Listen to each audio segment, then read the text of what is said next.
যে আলোচনাটা আমরা শুরু করেছিলাম এর আগের লেকচারে, কথা হচ্ছিল ফেজ ডায়াগ্রাম নিয়ে। বলা হয়েছে ফেজ ডায়াগ্রাম হচ্ছে এমন একটা গ্রাফিক্যাল রিপ্রেজেন্টেশন যেখানে কোনো একটা সিস্টেমের প্রেশার এবং টেম্পারেচারকে প্লট করা হয়। Usual practice, pressure on the y axis and temperature on the x Axis.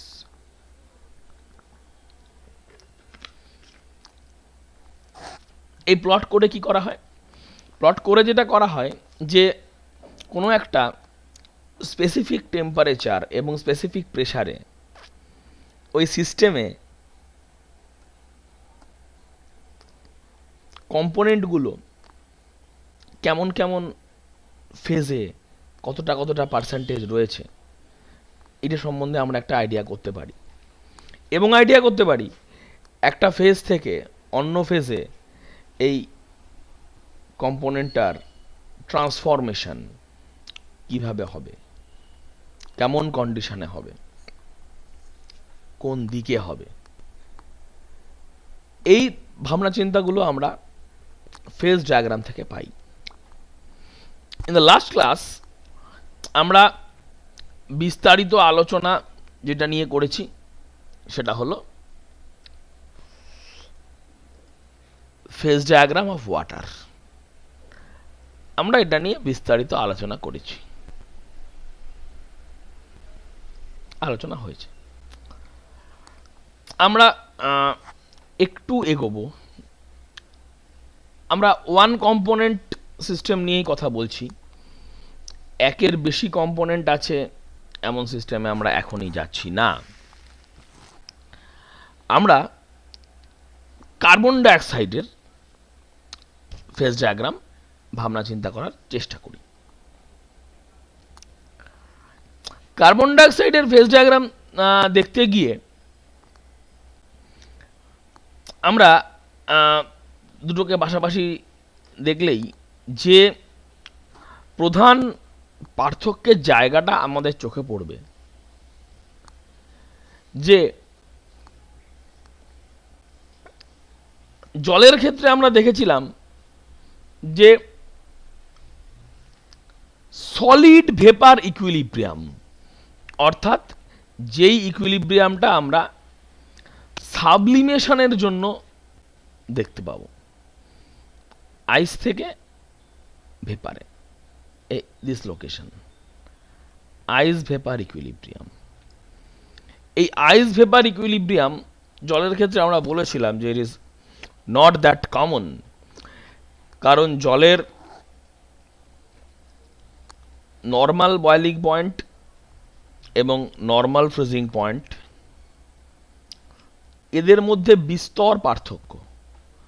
একটা 100 ডিগ্রি সেলসিয়াস বয়েলিং পয়েন্ট আর melting point 0 degree Celsius.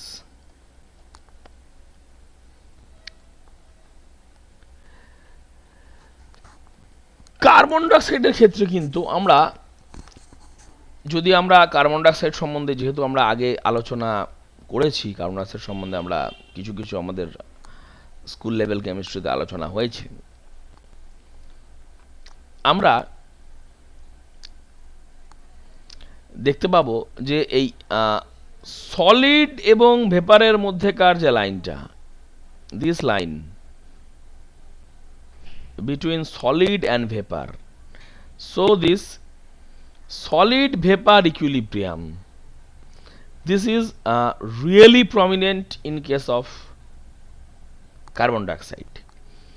In fact, at normal pressure, that is when the pressure is 1 atmosphere, the normal pressure range আমি কিন্তু carbon ডাইঅক্সাইডের solid এবং vapour এই দুটো জিনিসই দেখতে পাবো। লিকুইড কার্বন ডাইঅক্সাইড কিন্তু আমি খুঁজে পাবো না in case of carbon dioxide. তো আমরা এই ক্ষেত্রে দেখতে পাচ্ছি আগের ক্ষেত্রে এই যে সলিড এবং লিকুইডের মধ্যে লাইনটা,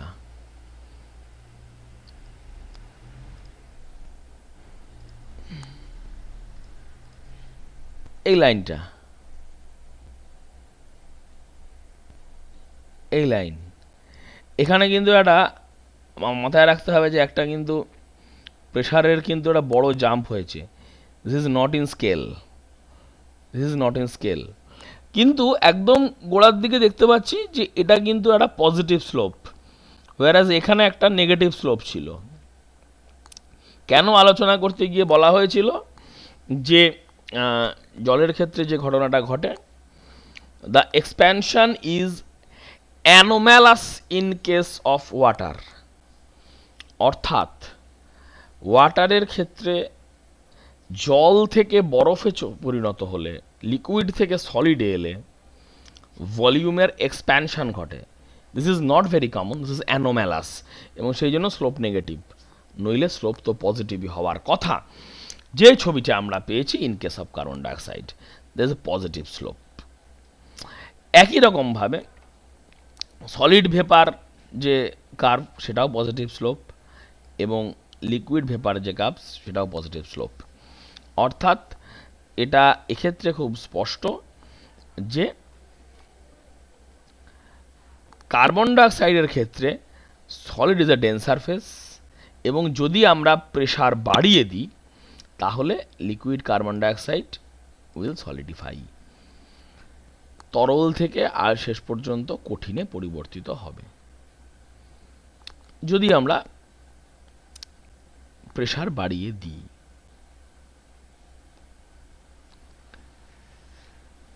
এবারে আমরা আগে যেমন হচ্ছে যে একটা ট্রিপল পয়েন্ট দেখেছিলাম, তেমনি আমরা যদি হচ্ছে যে এই ছবিটা দেখি, আমরা এই ছবিতেও একটা কিন্তু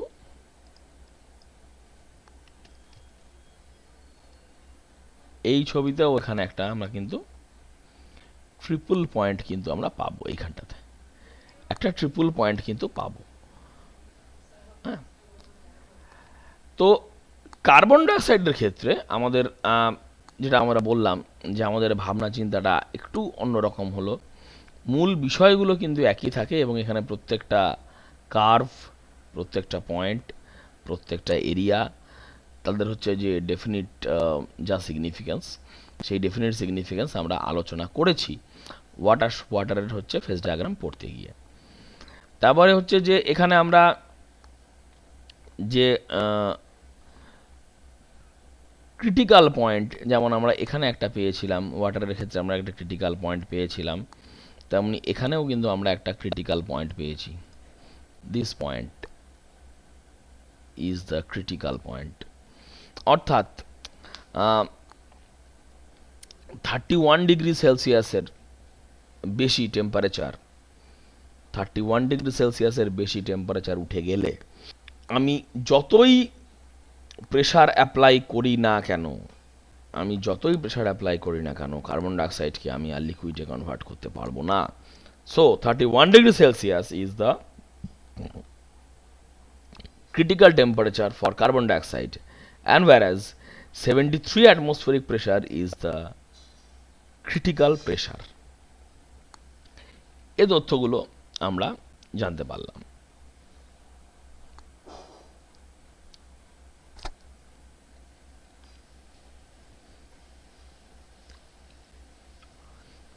আমরা এই আলোচনাতে এসে একটু সালফার নিয়ে কথা বলে নিই। অফকোর্স সালফারের ব্যাপারটা একটু অন্য রকম তো বটেই, কারণ হচ্ছে যে আমরা এতক্ষণ অবধি যে আলোচনা করেছিলাম সেগুলো হচ্ছে যে আমাদের তিনটে করে হচ্ছে যে ফেজ একটা সিঙ্গেল কম্পোনেন্টের হতে পারে, এরকমই আমাদের হচ্ছে যে আন্ডারস্ট্যান্ডিং ছিল। এখানে একটা আগের মতো একটা ভেপার ফেজ আছে, একটা লিকুইড ফেজ আছে, আর একটা রম্বিক ফেজ এবং মনোক্লোনিক ফেজ। এই রম্বিক মনোক্লোনিক দুটোই হচ্ছে কিন্তু সলিড ফেজ। এই গল্পটার মজা হচ্ছে যদি আমরা এখান থেকে দেখে বুঝতে পারি এই প্রেশারের যে গ্রাফটা, প্রেশারের স্কেলটা, just look at the scale. এই স্কেলটা কিন্তু ইউজুয়াল স্কেল নয়, এটা কিন্তু লগারিদমিক স্কেল। অর্থাৎ এইখানে কিন্তু আমরা বেসিক্যালি এই 10 পাওয়ারে যে সংখ্যাটা আছে -6, -4, -2, 0, 2, 4 এগুলোকে প্লট করেছি। এই ছবি দেখলে আমরা একটা জিনিস বুঝতে পারবো যে সালফারের ক্ষেত্রে লিকুইড সালফার থেকে একদম প্রথমেই রম্বিক সালফারে পরিণত হওয়ার চান্স কম থাকছে। একটা প্রচণ্ড হাই প্রেসারে এবং এলিভেটেড টেম্পারেচারে যদি যায়, অর্থাৎ যদি এই জায়গা দিয়ে ক্রস ওভারটা হয়, এই জায়গা দিয়ে ক্রস ওভার করলে লিকুইড সালফার থেকে রম্বিক সালফার তৈরি হতে পারবে। আদারওয়াইজ যদি আমার প্রোটোকলটা ভাবি, এটাই হচ্ছে স্ট্যান্ডার্ডভাবে যাওয়ার রাস্তা। লিকুইড সালফার, সেখান থেকে মনোক্লিনিক, মনোক্লিনিক থেকে রম্বিক সালফার। এইটা হচ্ছে আমাদের সালফারের ফেজ ডায়াগ্রামের ছবি আমরা দেখতে পেলাম।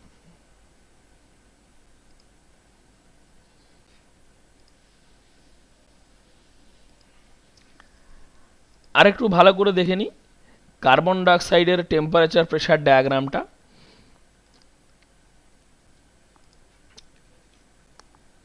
এটা sublimation line, this is the triple point. এটা এখানে সলিড, এখানে liquid, vapour. This is a melting line, this is a saturation line, saturation or condensation whatever, and this is a sublimation line, and this is a critical point. After that we cannot extrapolate this line, because after this point even the liquid will behave like vapor, or in other word it will not be possible to convert the vapor back to liquid. It won't be possible. So these are the small differences we have when we are considering the phase diagram of carbon dioxide or sulfur with water. Water was also a one component system, but one component phase diagram of sulfur and carbon dioxide, these are slightly different from that of water. So after the discussion of phase diagram of a one component system, now we are moving towards two component system. The two component systems.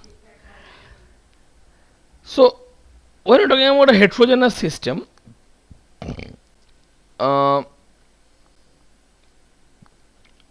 if there are two components and there is only one phase,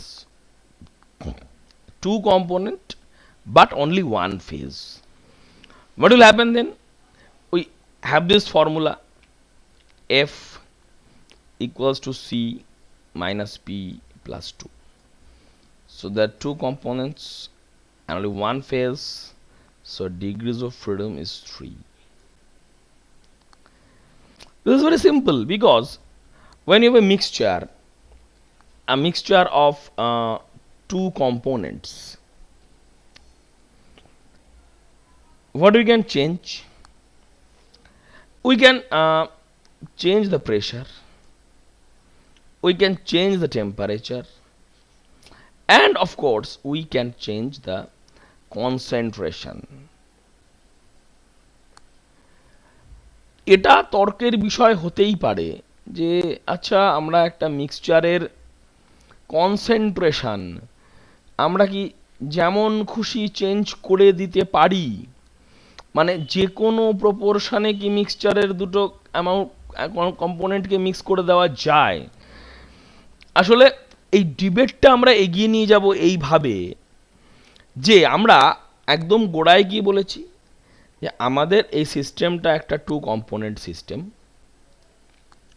কিন্তু এই two component system কিন্তু এই two component সিস্টেমের মধ্যে কিন্তু আমাদের phase একটাই আছে। এই একটাই ফেজ থাকাটা ইন্ডিকেট করে যে আমরা যে কন্ডিশনে সিস্টেমটাকে নিয়ে ভাবনা চিন্তা করতে বসেছি সেই কন্ডিশনে সিস্টেমের যে দুটো কম্পোনেন্ট আছে তারা যে কোনো রেশিওতে মিসেবল।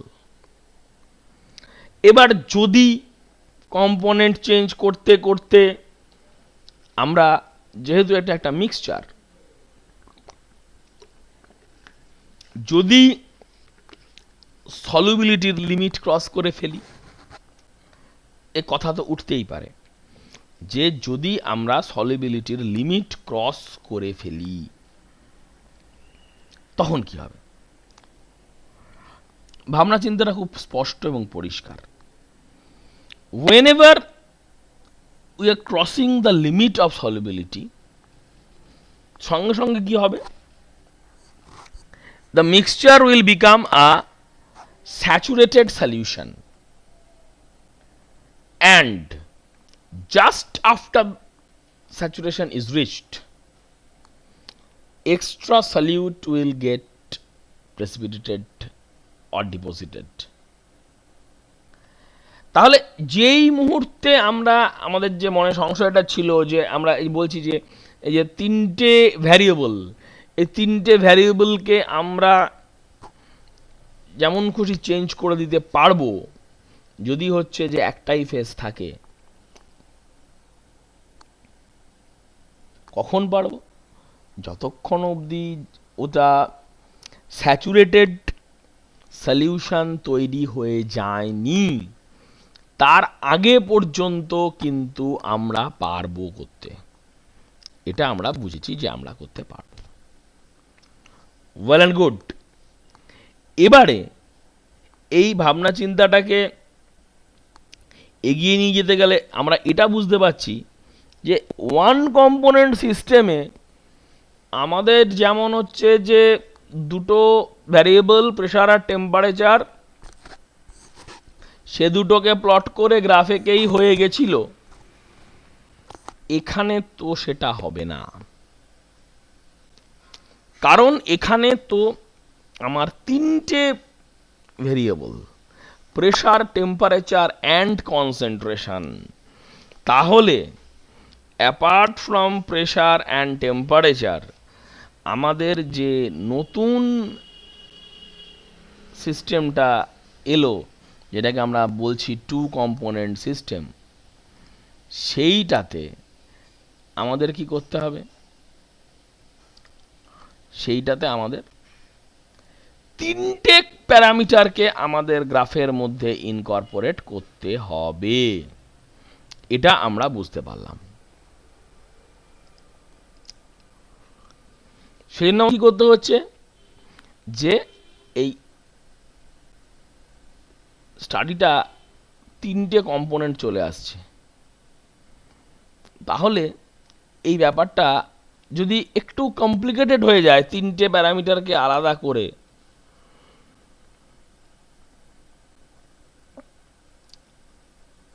তখন আমরা যে কাজটা করি, আমরা এই সিস্টেমটাকে একটা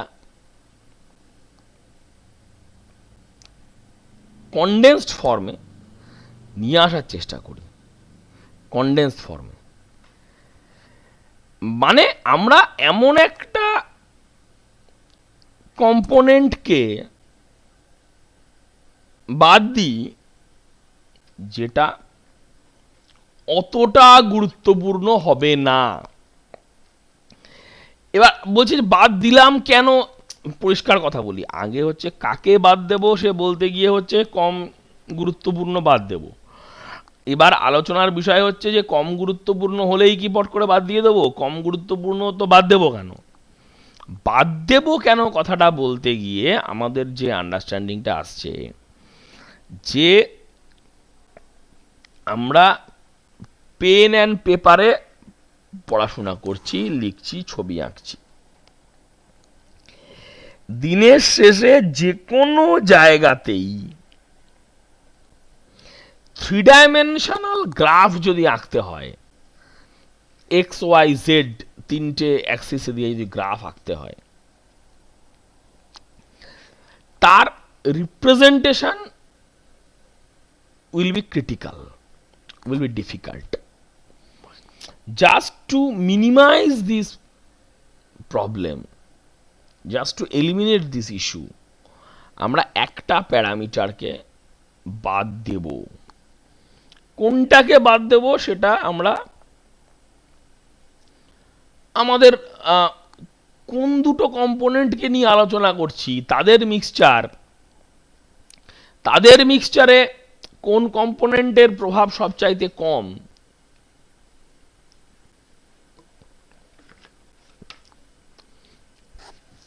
এই আন্ডারস্ট্যান্ডিংটা কাজে লাগিয়ে আমরা ঠিক করব যে ওই comparatively less important k less important ভাবব। একটা জিনিস এখানে আমরা দেখি, আমরা একটা টু কম্পোনেন্ট সিস্টেম নিয়ে দেখা যাক কিরকম করে করতে পারি কাজটা। আমরা এখানে আলোচনাটা করেছি কি নিয়ে করেছি? সলিড লেড আর সলিড সিলভার। মানে আমাদের এই সিস্টেমটা হচ্ছে লেড এবং সিলভারের মিক্সচার, এই নিয়ে আমরা আলোচনা করছি। এবার চারটে ফেজ, কারণ solid lead, solid silver, solution of molten silver and lead and vapours. মানে যেটা বোঝালো যে ভেপার অবস্থায় সবাই মিশে মিশে যাচ্ছে, সলিউশন অবস্থায় সবাই মিলেমিশে যাচ্ছে, সলিড অবস্থাতে কিন্তু লেড এবং সিলভার একই ফেজে আসতে চাইছে না। একই ফেজে আসতে চাইছে না কথাটার মানেটা কি হচ্ছে? দুটোই সলিড, কিন্তু এই যে বারবার বললাম দুটো লিকুইড মিশতেও পারে, নাও মিশতে পারে, দুটো গ্যাস মিশবেই, দুটো সলিড মিশবে না। আলোচনায় এগোই আমরা।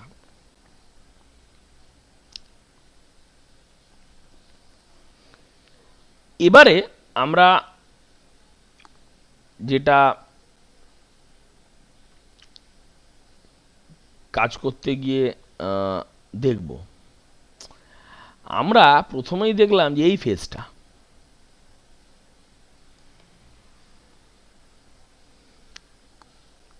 এই ফেজটাকে বাদ দিয়ে দিলাম।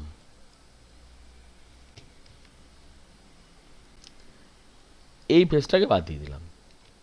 কেন বাদ দিলাম? কেন বাদ দিলাম বলতে গিয়ে আমাদের ভাবনা চিন্তাটা খুব স্পষ্ট। কারণ হচ্ছে যে আমরা এখানে আলোচনা করছি কাদেরকে নিয়ে? একটা হচ্ছে লেড, একটা হচ্ছে সিলভার। এবার লেড বা সিলভার নিয়ে যদি কথা বলতে বসি আমরা, সেখানে আমাদের ভেপার নিয়ে আলোচনা করার খুব বেশি কোনো মানে হয় না, বাদ দেওয়া যেতে পারে। ভেপার ফেজটাকে বাদ দিয়ে দিলাম। এবার যেই মাত্র হচ্ছে আমি ভেপার ফেজটাকে বাদ দিতে পেরেছি, সঙ্গে সঙ্গে আমার তাহলে ভাবনা চিন্তায় যেটা এলো যে আচ্ছা ওই যে প্যারামিটার বলেছিলাম, তিনটে প্যারামিটার, প্রেসার, টেম্পারেচার, কনসেন্ট্রেশন, তখনই আমার মাথায় বুদ্ধি হলো যেহেতু হচ্ছে ভেপার প্রেসারটাকে আমি বাদ দিয়ে ফেলেছি, অর্থাৎ এখানে প্রেসারটাকে আমি উড়িয়ে দেবো।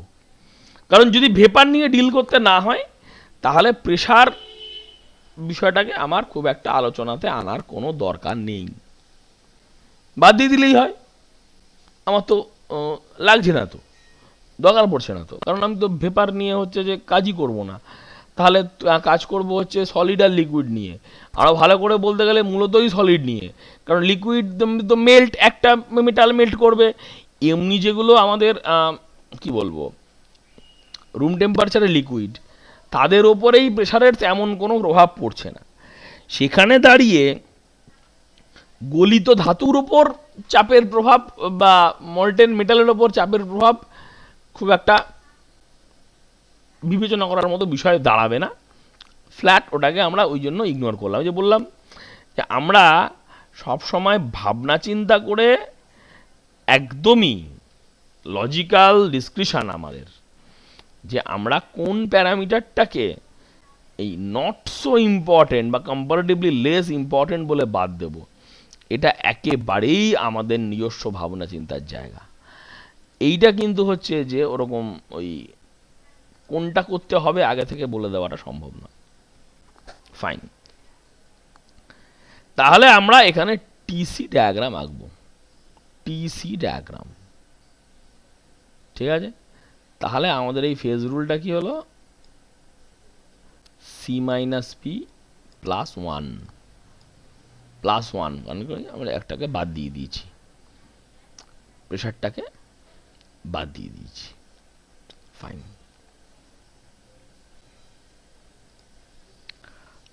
এবারে আমরা এই ছবিটাতে এসে পৌঁছই।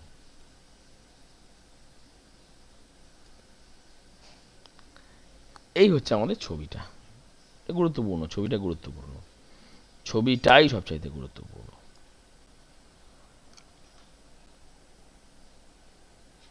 এই যে এক্স অ্যাক্সিস, এই যে জি থেকে এইচ, এখানে কি করা হয়েছে, এখানে আমরা এই দিকে আমরা দুভাবে ভাবতে পারি। আমরা ভাবতে পারি যে এই গ্রাফটা হচ্ছে 0 থেকে 100, বা হচ্ছে 100 থেকে 0। ভালো করে বোঝার চেষ্টা করো, এই গ্রাফটা 0 থেকে 100 বা 100 থেকে 0। যদি আমি সিলভার নিয়ে ভাবি, একদম এইখানে সিলভার 0%, সিলভার 0%, এখানে 100%। উল্টো করে ভাবলে লেড এখানে 0%, এখানে 100%। তাহলে আমরা মনে করতে পারি যে এই যে যদি আমরা দুরকম করে ভাবি আর কি, মানে যদি আমরা হচ্ছে যে এজি নিয়ে ভাবি, আমরা এদিকে ভাববো,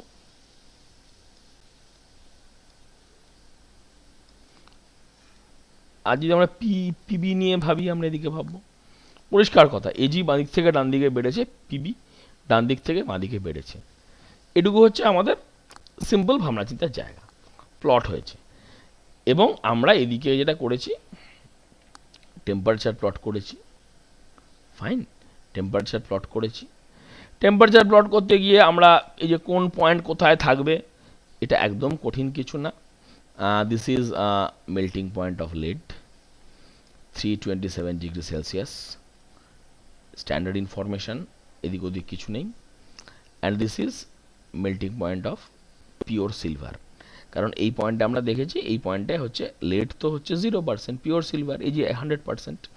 তো এই এ এবং বি, এই দুটো পয়েন্ট যে দুটো পেলাম, এ বি দুটো point, this points correspond to melting point of the pure metals. এই উপরের যে একদম জায়গাটা, এই উপরের যে একদম জায়গাটা, এখানে কি আছে, এখানে আছে হচ্ছে মেল্ট, অর্থাৎ লিকুইড অবস্থায় দুটো মেটালই আছে, PB and AG, silver and lead, দুটো জিনিসই এন্টায়ারলি লিকুইড অবস্থায় আছে। So this is a solution. Fine, but এই একটা ডেফিনিট পয়েন্ট, বলে এই পয়েন্টে কেমন সলিউশন আমাকে দেখতে হবে, ই just drop the point here, তাহলে বুঝতে পারবে যে ওখানে কী গল্পটা ঘটেছে। কোনো একটা জায়গাতে দেখতে পেলে বুঝতে পারবো যে কম্পোজিশন কী আছে। কারণ ভার্টিক্যালি যদি উপরে উঠতে থাকি কম্পোজিশন কিন্তু পাল্টাবে না, আমার টোটাল সিস্টেমের কম্পোজিশন কিন্তু পাল্টাবে না, তার রিলেটিভ ডিস্ট্রিবিউশনটা পাল্টে যাবে। বোঝার চেষ্টা করো, খুব কঠিন জিনিস নয়, কিন্তু আন্ডারস্ট্যান্ডিং স্পষ্ট থাকা দরকার এই ছবিতে কী ঘটছে। আন্ডারস্ট্যান্ডিং স্পষ্ট থাকা দরকার এই ছবিতে কী ঘটছে একদম। আমি একটা যে কোনো পয়েন্ট নিয়ে ভাবতে শুরু করতে পারি। ধরা যাক আমি একটা এক্স প্রাইম নিয়ে ভাবছি, এক্স প্রাইম, ফাইন। এক্স প্রাইমে বুঝতেই পারছো যে একদম এত ডান দিকের পয়েন্ট যখন, সেখানে এখানে কি আছে, মেল্ট আছে, দুটো লিকুইড অবস্থায়, দুটো মেটালই আছে লিকুইড অবস্থায়, দুটো লিকুইড মিশে আছে, ফাইন।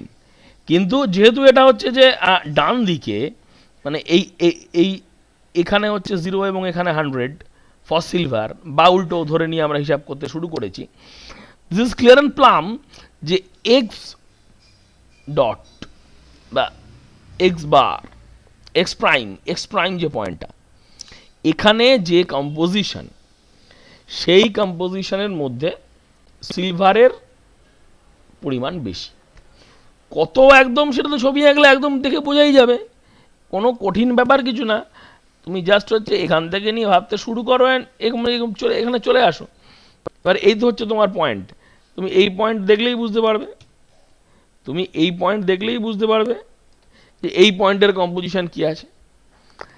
গোটাটা জুড়ে তাই আছে, কিন্তু কি ঘটেছে ঘটনাটা কি ঘটেছে দেখি। যে এখানে যখন ছিল দুটোই হচ্ছে যে লিকুইড, নিচের দিকে নামতে জাস্ট এই পয়েন্টটাতে, this point mention as Y প্রাইমের নিচে যেই নেমে গেল, কি ঘটল, ওয়াই প্রাইমের নিচে যেই নেমে গেল সলিড সিলভার ফরমেশন হতে শুরু করলো। বললে কেন করলো, সলিড সিলভার হতে শুরু করলো কেন আগে? The logic is very simple.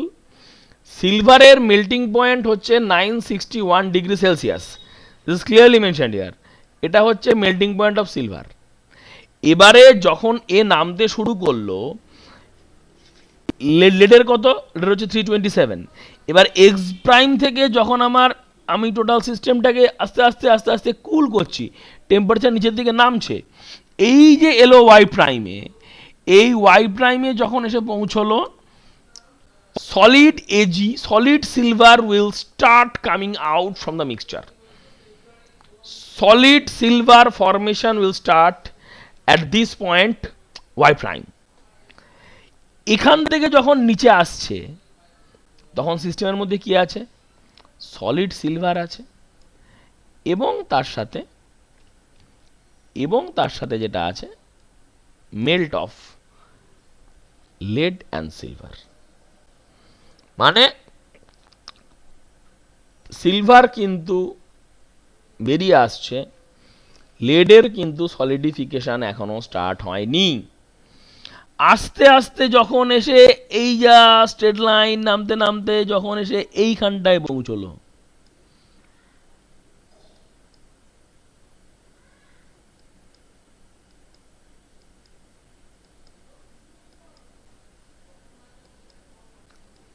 I am just drawing a dotted line,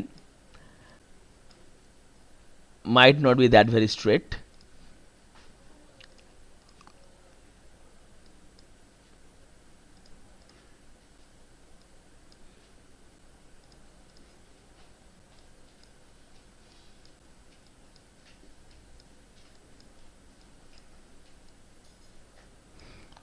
okay, so এখান থেকে শুরু হয়েছে গল্পটা, আমরা দেখেছি এখান থেকে শুরু হয়েছে, নিচের দিকে নামছে, ফাইন, টেম্পারেচার নামছে।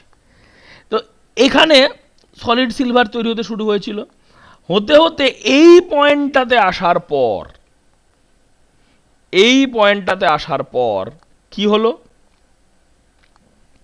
সলিড লেড আসতে শুরু করলো তা কিন্তু নয়, সলিড সিলভার যেটুকু এলো এলো, বাকি যেটুকু রইল সেটা টোটালটা একসাথে সলিডিফাই করে গেল অ্যাজ সলিড ইউটেকটিক,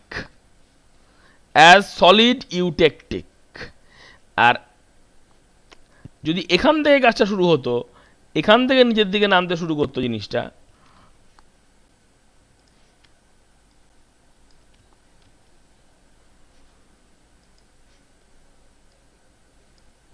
যদি এদিক থেকে নিচের দিকে নামতো, তাহলে আমরা কি দেখতাম?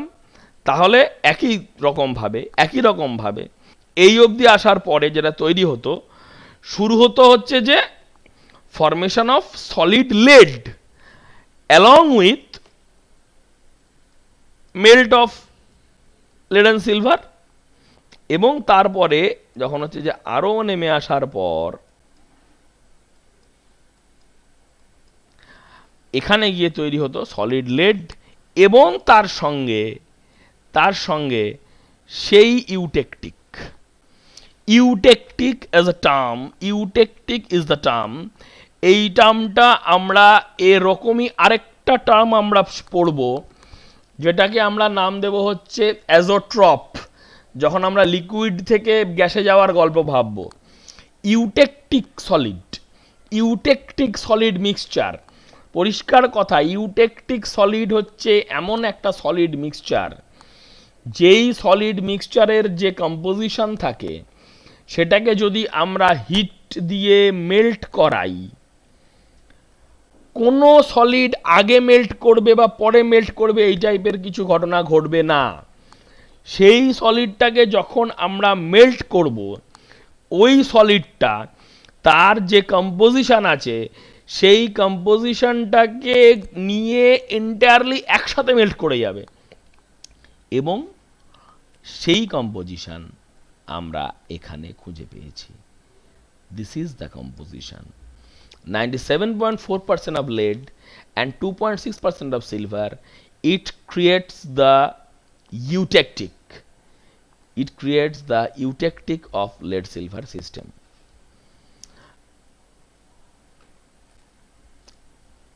আমরা এই ছবির মধ্যেকার কার্ভগুলোকে একটু বুঝে নেওয়ার চেষ্টা করি। কার্ভ যেগুলো থাকে লাগে, কার্ভ দেখো, একটা একদম ফার্স্টেই যে কার্ভের কথাটা উল্লেখ করেছে, curve AC, freezing curve of lead, A থেকে শুরু হয়েছে, সেখান থেকে হচ্ছে এটা পিওর লেড এখানে মেল্ট করে, যত সিলভার অ্যাড করতে থাকবো তার হচ্ছে যে মেল্টিং পয়েন্ট কমতে থাকে, এবং এই যে সিলভারটা যেটা অ্যাড করা হয় সেটা হচ্ছে যে লেডের মধ্যে ডিজলভ করে গিয়ে লেড সিলভার সলিউশন তৈরি করে, এবং খানিকটা সলিড লেড থেকে যায়।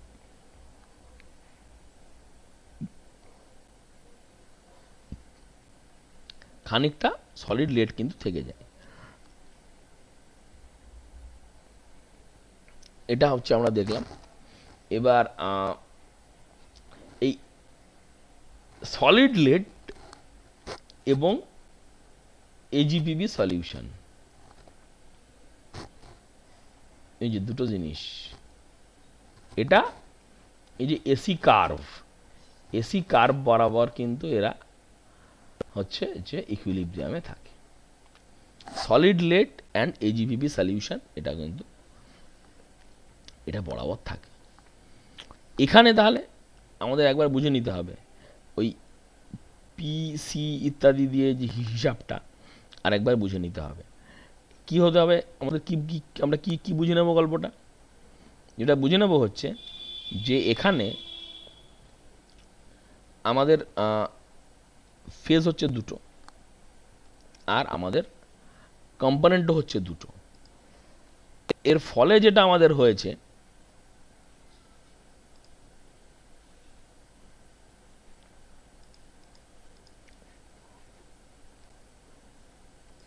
এই সি হচ্ছে 2, পি হচ্ছে 2, তাহলে এফ হচ্ছে আমাদের 1, ডিগ্রিজ অফ ফ্রিডম হচ্ছে 1। এই 1 বলার সময় মাথায় রাখতে হবে যে আমরা কিন্তু আমাদের ইকুয়েশনটাকে আগেই মডিফাই করে নিয়েছিলাম। সিস্টেমটা ইউনিভ্যারিয়েন্ট করব বলে আমরা আগেই এটাকে কিন্তু মডিফাই করে নিয়েছিলাম, কারণ এই টোটাল ভাবনা চিন্তার মধ্যে থেকে আমরা একটা হচ্ছে যে দুটো মেটাল মিলে একসাথে ভেপার তৈরি করেছে সেই ফেজটাকে বাদ দিয়ে দিয়েছি, এবং সেটা বাদ দিয়েছি বলে প্রেশার কত হবে সেই কম্পোনেন্টটাকেও বাদ দিয়ে দিয়েছি। ঠিক আছে, এবার এটা হচ্ছে কার্ভ এসি। কার্ভ বিসি নিয়ে আমরা আলাদা করে আলোচনা করিনি। কেন করিনি? কারণ হচ্ছে এসি কার্ভের যা বৈশিষ্ট্য, বিসি কার্ভ হচ্ছে আইডেন্টিক্যাল, একদমই আইডেন্টিক্যাল, আলাদা কিচ্ছু না। আমরা এখানে যখন আলোচনা করেছি আমরা এটা এখানে দেখতে পেয়েছি যে কার্ভ এসিতে যেটা আছে সেটা হচ্ছে ফ্রিজিং কার্ভ অফ লেড, আর কার্ভ বিসি যেটা আছে, কার্ভ বিসি হচ্ছে ফ্রিজিং কার্ভ অফ সিলভার, এবং দুটোর ক্ষেত্রেই নাম্বার অফ ফেজ দুটো, এবং এগুলো হচ্ছে ইউনিভ্যারিয়েন্ট, এই দুটোই। ফাইন। এখানে যেটা গল্পটা যেটা অন্যরকম হবে হচ্ছে যে এই এরিয়াগুলো কিন্তু সবাই ঠিক একই রকম এরিয়া নয়। আমরা দেখি যেমন এরিয়া এসিই আর এরিয়া বিসিএফ, এখানে আলোচনা একটা নিয়েই করা আছে। ঠিক আছে, বিসিএফ এ কি হয়েছে, এই দেখো বিসিএফ কি আছে, বিএসএফ এ কি আছে, একটা আছে সলিড সিলভার, আর একটা আছে solution of lead and silver. একটা আছে সলিড সিলভার আর একটা আছে solution of lead and silver. ঠিক আছে, তাহলে এটাও হচ্ছে ইউনিভ্যারিয়েন্ট, পরিষ্কার কথা। আমার কম্পোনেন্ট দুটো, আমার যখনই হচ্ছে যে ফেজ দুটো হয়ে যাবে তখনই হচ্ছে আমার সিস্টেমটা হয়ে যাবে ইউনিভ্যারিয়েন্ট। তেমনই এই বিসিএফ এর মতো এসইউ তাই হবে, এখানে লেড এবং মেল্ট, এখানে সিলভার এবং মেল্ট, দুটো ক্ষেত্রেই গল্পটা একই। এই এসিই this one and BCF this one. Fine.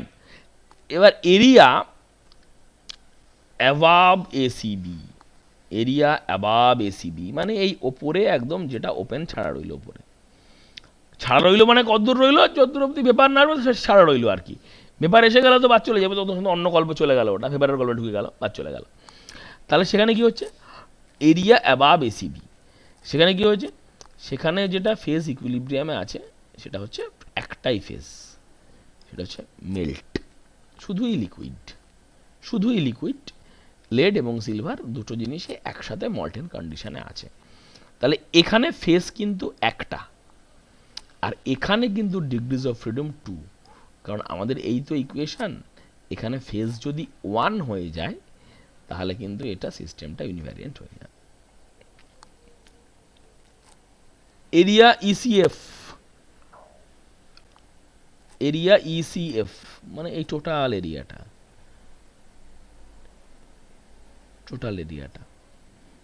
এই টোটাল এরিয়াতে কি হয়েছে, এই টোটাল এরিয়াতে যেটা হয়েছে যে লেড আর সিলভার দুটোই আছে হচ্ছে সলিড অবস্থায়। ঠিক আছে, ইসিএফ বারবার বলছি যে লেড আর সিলভার দুটোই আছে হচ্ছে সলিড অবস্থায়, তাহলে এখানেও নাম্বার অফ ফেজ দুটো। কেন দুটো? কারণ হচ্ছে এই যে প্লাস ইউটেকটিক বলছি, ইউটেকটিকটা কিন্তু কোনো ফেজ না, মানে সলিড আছে সিলভার, সলিড আছে লেড, এর মধ্যে একটা ডেফিনেট কম্পোজিশনকে আমি ধরে নিচ্ছি, আলাদা করে নিচ্ছি, ব্র্যাকেট করে নিচ্ছি অ্যাজ ইউটেকটিক, আর বাকি কখনো সলিড সিলভার কখনো সলিড লেড, মানে বেসিক্যালি দুটো কম্পোনেন্ট আলাদা আলাদাভাবেই রয়েছে, এবং সেখানেও কিন্তু ইউনিভ্যারিয়েন্ট।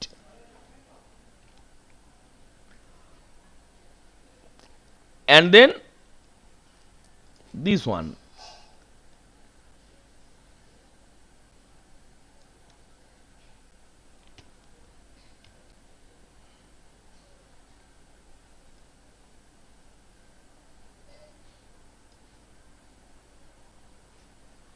this point,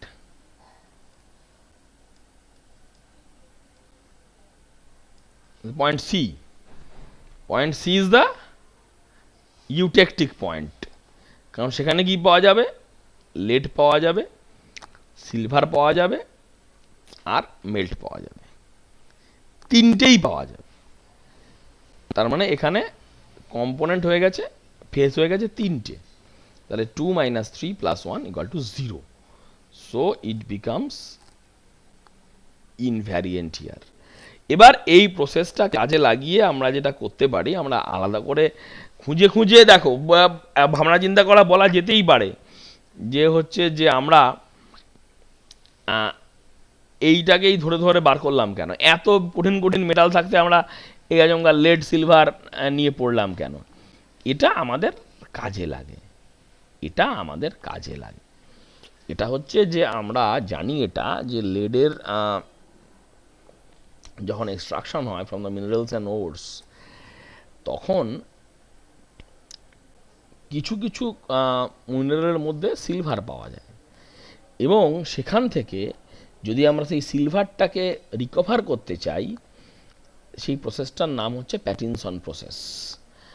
এবং সেটা কিভাবে করা হবে সেটা কিন্তু আমাদের এই ফেজ ডায়াগ্রামের সিস্টেম ফলো করেই করা হয়। তার বিস্তারিততে আমরা আর যাচ্ছি না, just freeze your screen and just have a look.